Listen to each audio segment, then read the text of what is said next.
네, 돈 혼줄 아니고요. 돈줄 내러 왔습니다. 오늘의 돈줄 리포트 보도록 할 텐데요. 어떤 리포트들이 있을지 확인해 보도록 하겠습니다.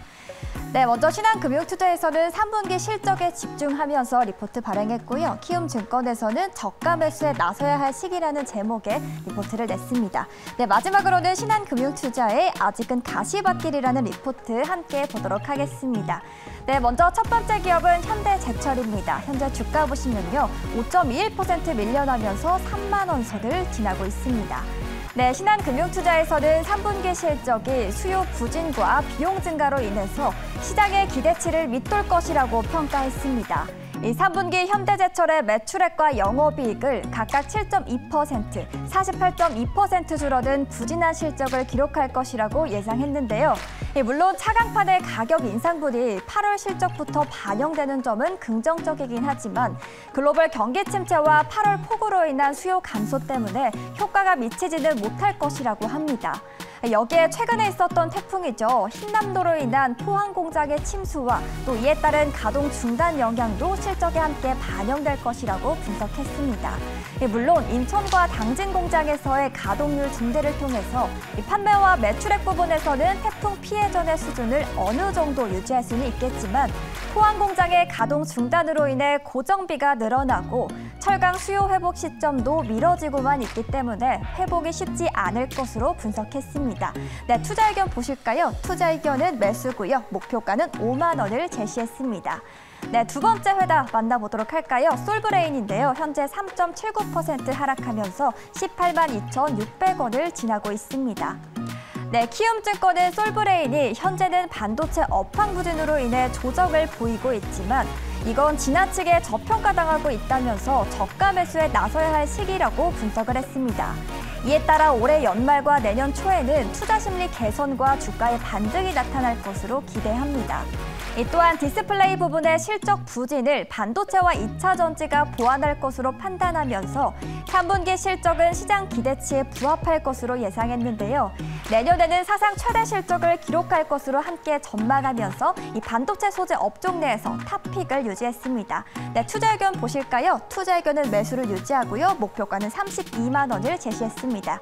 네, 마지막 기업 함께 보시죠. 네, 카카오뱅크입니다. 현재 5.33% 하락한 22,000원 선을 지나고 있습니다. 네, 카카오뱅크는 연초 이후 주가가 60% 이상 하락했습니다. 신한금융투자에서는 부진한 플랫폼 수익이라든지 다양한 이유가 있겠지만 결론적으로 이 같은 주가 부진의 핵심은 바로 성장성에 대한 의구심이라고 합니다. 이 때문에 3분기 실적 눈높이를 낮췄는데요. 컨센서스를 6.7% 하회할 것으로 예상합니다. 또한 약 50조 원 이상의 대출 자산 확보가 기대되는 2027년을 밸류에이션의 기준점으로 삼았습니다. 또한 최근에는 K뱅크가 코스피 상장 예비 심사를 통과한 것으로 알려졌습니다. 이런 상장에 따른 펀더멘털 훼손 효과는 작아도 수급 분산에 대한 주가 하락 리스크는 염두할 필요가 있다고 합니다. 참고해 보시면 좋겠고요. 투자 의견 보도록 할까요? 네, 투자 의견은 매수고요. 목표가는 25,000원을 신규로 제시했습니다. 네, 오늘도 이렇게 세 가지 리포트 함께 하셨고요. 나머지 두 개는 소장님께서 돈줄 내주세요. 네, 돈줄이 나게 될지 혼줄 나게 될지 오늘도 두 가지 리포트를 분석해 보겠습니다. YG경제연구소 차영수 수장과 함께하겠습니다. 어서 오세요. 안녕하십니까? 네, 안녕하십니까? 정말 오늘 같은 시장을 정말 오랜만에 보는 것 같아요. 지금 하락하는 종목 개수가 1,400여 개를 넘기고 있습니다. 그 말은 즉슨 거의 상승하는 종목이 전무하다시피 할 정도로 시장이 큰 충격을, 거기다 코스닥이 지금 폭락장을 보여주고 있는데 이런 시장을 어떻게 버텨야 됩니까? 지금 현재 두 가지 여러분들이 걱정하셔야 되는 것들이 있습니다. 하나는 지난 금요일부터 통보받은 반대 매매 물량이 이번 주에 이제 집중적으로 출회될 가능성이 있다는 거죠. 그렇죠. 금요일날 통보받으신 분들은 오늘까지 처리를 하셔야 되는데 당국이 일단 하루 유예를 줬죠. 그래서 오늘 내일까지 유예가 되고 만약에 이것을 메꾸지 못하면 본격적인 반대 매매는 수요일부터 출회된다. 아직까지 여러분들 제 경험상 투매 물량 아직 안 나왔습니다. 반대 매매 물량은 수요일부터 나온다라는 거죠. 오늘 이렇게 주가가 빠지면 오늘부터 이제 또 통보가 많이 가실 텐데 그렇게 된다라면 또 다시 이제 목요일, 금요일 계속 수년되는 거죠. 자, 이게 일반적인 거죠. 근데 저는 투매가 안 나왔다라는 근거를 어디서 찾냐라면 삼성전자와 SK하이닉스의 낙폭이 그렇게 크지가 않습니다. 무슨 얘기인 거 아니? 그동안 충분히 빠졌다라고 생각했던 종목들이 5, 6%씩 빠질 때 투매가 나옵니다. 근데 그들이 밀리지 않죠. 그럼 뭐가 지수를 끌어내리죠? 2차 전지 소재 업종들입니다. 이런 것들은 고점에서 지금 빠지는 거예요. 저점에서 빠지는 게 아니라 고점에서 빠지는 거기 때문에 안타깝게도 하락 여력이 아직까지 충분히 남아있다는 겁니다. 지금 지수를 끌어내리는 것은 삼성전자와 SK하이닉스가 아니고요. 그동안 지수를 끌어올렸던 태조이망원들이 상승에 따른 반대 매매가 아니라 차익 매물들이 나오면서 지수를 끌어내리고 있다는 점입니다. 이러한 것은 우리가 2020년 3월과는 양상이 다르죠. 그때는 모든 것들이 안 좋은 상태에서 더 안 좋게 나타났기 때문에 반대 매매가 출현된 이후에 어떻게 됐죠? V자가 나왔죠. 하지만 이제는 2차 전지라는 새로운 아직까지 빠지지 않았던 종목들이 빠지기 때문에 지수는 또 다른 양상을 띌 가능성이 높다 이렇게 봐야 될 것 같습니다. 네, 그런 시장 안에서 정말 지금은 버티는 게 답일까? 버티다가 최악의 순간 내가 이 끈에 놓아버리면 어떻게 되지?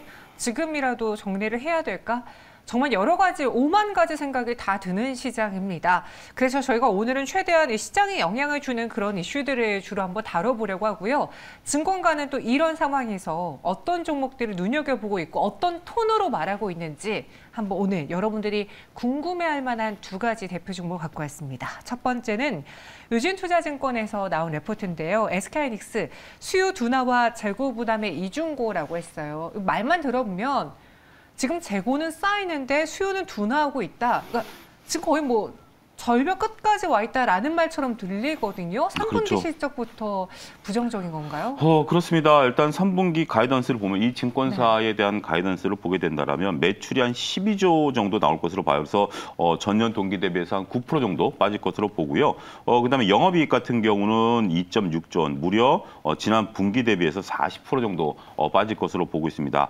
글쎄요, 제가 이제 오늘 이 리포트를 보면서 느낀 것은 뭔가 투자자들에게 기준점을 정확히 제시하지 못했다라는 것을 먼저 말씀드릴게요. 뭐냐면 매출은 YOY 기준으로 YOY만 얘기하고요. 그다음에 영업이익은 QOQ만 얘기합니다. 보통 YOY, QOQ 같이 얘기하는데 매출을 YOY 얘기하고 영업이익을 QOQ를 얘기하니까 분간이 안 가요.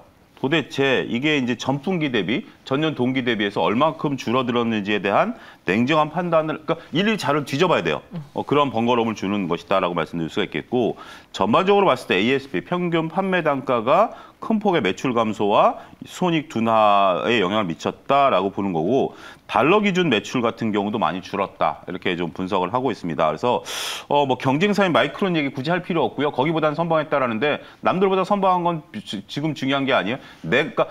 남들도 공부 못했으니까 내가 공부 못한 거 이해해달라. 이건 여러분들 안 통하죠. 지금 중요한 것은 내가 지금 공부를 잘하냐 못하냐가 중요한데 그 부분만 놓고 본다라면 조금 안타깝다 이렇게 좀 말씀드릴 수가 있겠습니다. 네, 아니 그럼 이게 지금 수요 둔화라는 게 반도체 수요 둔화 이야기를 하는 거잖아요. 네. 그 말은 즉슨 SK하이닉스 한 기업에만 해당되는 내용이 아닌 것처럼 들리는데 우리가 제일 무서워하는 그 단어, 그 반도체 겨울 또 이번에도 또 오는 겁니까? 업황 전체의 문제입니까? 일단 뭐 업황 전체적인 문제라는 뉘앙스죠. 근데 남들이 다 공부 못한다 그래서 나만 공부 못하는 게 넘어갈 수 있는 문제는 아니잖아요. 남들 다 공부 못해도 내가 공부 좀 더 잘할 수 있는 거잖아요. 우리가 중요한 거는 내 기업이 공부를 잘하냐 못하냐지 남들 다 안 좋으니까 너도 안 좋아 그냥 넘어가 이거 받아들이기 어렵죠. 자, 지금 이제 그 재고 자산 규모가 약 한 11조 거의 12조 11조 9천원이니까 12조 정도 돼요. 그러니까 굉장히 높다라는 거죠. 재고 회전 일수도 145일도 굉장히 늘어났다라는 거죠. 물건을 하나 만들면 대략 한 분기 동안 안 팔리다가 다음 분기에 팔리는 거예요. 네. 그렇기 때문에 상당히 이 재고가 많이 쌓이고 있다라는 것은 결국 재고가 쌓이는 건 뭐죠? 물건이 안 팔리는 거잖아요. 그럼 안 팔린다라는 건 무슨 얘기죠? 업황이 둔화돼 있다라는 부분들이죠. 그래서 뭐 서두에는 뭐 레거시라든지 뭐 재고 부담 뭐 여러 가지 얘기를 했습니다만 핵심은 그건 것 같아요. 안 팔리고 있다. 안 팔리고 있는 것들이 가장 중요하다라는 거죠. 3페이지에 있는 재고 자산 현황들을 좀 보여주셨으면 좋겠습니다. 3페이지에 있는 재고 자산 현황을 보게 된다라면 여기서 새로운 아이디어를 조금 볼 필요가 있어요. 여러분들 보시면 여러 가지 몇 가지 지금 이제 숫자들이 있습니다. 저게 다 재고입니다. 재고인데 제일 밑에 있는 가장 진한 색은 우리가 흔히 아는 제품. 그러니까 제품만 재고가 아니에요. 지금 여러분들 가장 그 하늘색으로 표현됐다라고 해야 되겠죠? 하늘색으로 표현된 게 가장 많잖아요. 저게 뭐냐면 제공품입니다. 제공품 좀 낯설게 들려지는 거 있죠? 제공품 뭐냐면 제조 공정 중에 있는 제품들 다 재고죠. 그렇죠. 우리가 제품이라고 했을 때 휴대폰이라고 했을 때 휴대폰이 만들어지고 나면 재고지만 만들고 있는 휴대폰도 뭐죠? 재고예요. 근데 그게 지금 쌓이고 있다는 거죠. 저 얘기는 뭐죠? 단순히 봤을 때 라인을 천천히 돌리고 있다는 거죠. 그럼에도 불구하고 재고가 쌓이고 있다는 것들에 대해서는 상당히 지금 부담으로 작용할 수밖에 없다. 이렇게 봐야 될 것 같습니다. 네. 이렇게 반도체 업황의 추운 겨울 이것들을 걱정하시는 분들이 많으신데 SK하이닉스의 이번 리포트만 보면 사실 희망이 없어 보이는 그런 내용이거든요. 투자 핵심 포인트로 삼아봐야 될 거는 무엇이 있을까요? 자, 일단은 재무제표를 한번 좀 오늘 조금 보도록 하겠습니다. 왜냐하면 이런 기업들 같은 경우는 단순하게 업황이 된다 안 된다라는 논리로 접근하기는 어렵습니다. 대차여조표를 한번 좀 보여주셨으면 좋겠는데요. 대차여조표를 보면 지금 현재 전반적으로 봤을 때 매출 채권이라든지 재고 자산에 대한 부담이 상당수 존재합니다. 지금 제 얼굴과 가까워 있는 게 대차대표인데 제 어깨 라인 정도에 보면 유동자산 밑에 매출 채권과 재고 자산이 바로 붙어 있습니다.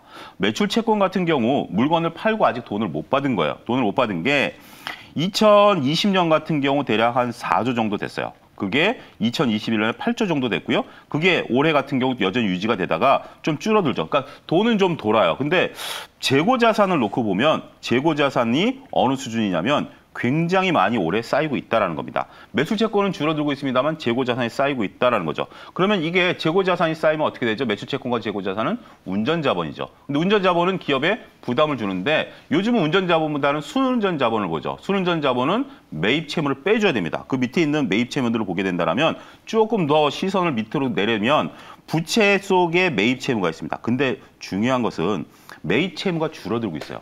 매입 채무는 뭐냐면 내가 물건을 받고 돈을 줘야 되는 건데 이게 쌓이고 있다라면 내가 물건을 받고 돈을 천천히 주고 있다는 얘기인데 돈을 빨리 주고 있다는 얘기예요. 그러면 자, 이런 거죠. 내가 원재료를 받아서 돈은 빨리 주고 만든 물건은 팔아서 돈은 늦게 받고 그럼 기업한테는 어떻게 되죠?